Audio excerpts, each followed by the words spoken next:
Isang mapagpalang araw po sa inyong lahat mga kaibigan. Ngayong araw po, September 23, ay kapistahan ni Padre Pio.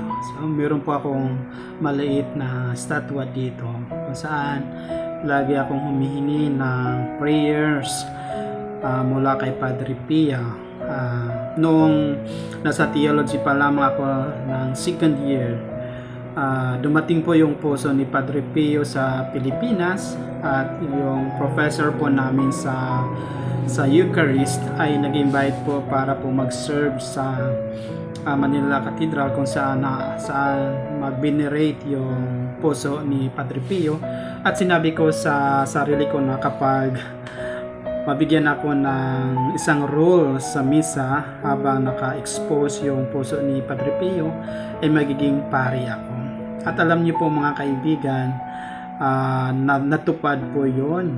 Nangyari po, naging book bearer po ako. Ako po yung taga-hawak ng libro para po sa bishop. At alam niyo po na akala ko laro-laro lang na magiging pari ako. Pero hanggang ngayon po ay talagang totoong pari ako dahil sa panalangin ni Padre Pio. So mapahimala po ang panalangin ni Padre Pio. Hindi po natin siya sinasamba, hindi po natin siyang ginagawa ng Diyos, bagkus ginagawa nating modelo ng pananampalataya at nagpapatulong po tayo ng panalangin kay Padre Pio na matupad po ang ating mga hinihingi sa ating Panginoon. Kaya mga kaibigan, gawin po nating inspirasyon ang halimbawa ni Padre Pio na siyang talagang ginawa niya utos ng Diyos.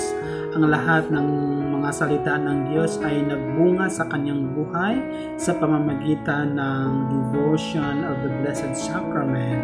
Inaalay niya ang kanyang buhay sa oras ng panalangin, sa pagtulong ng mga taong nahihirapan, yung mga may sakit, at mapahimala po si Padre Pio. Lahat po ng mga may sakit na kanyang mahawakan o kahit kanyang nadadasalan ay gumagaling.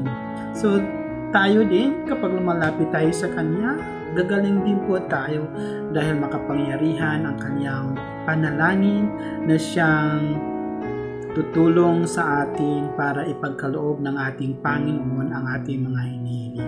Kaya mga kaibigan, kilalanin po natin si Padre Pio, ang kanyang payak na pamumuhay, ang kanyang pag-alay ng kanyang sarili para sa Diyos at para sa mga taong nahihirapan sa mundo nito.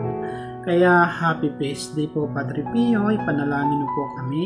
Sana po ang bawat salita ng Diyos na aming maririnig ay magbunga para po sa ikabubuti ng aming relasyon sa Diyos at sa aming kapwa. So mga kaibigan, gawin natin inspirasyon si Padre Pio, isang Capuchin priest, religious, at mahimala ang kanyang panalangin. So yan lang po, konting pagkilala ko kay Padre Pio bilang talagang nagpatotoo sa akin.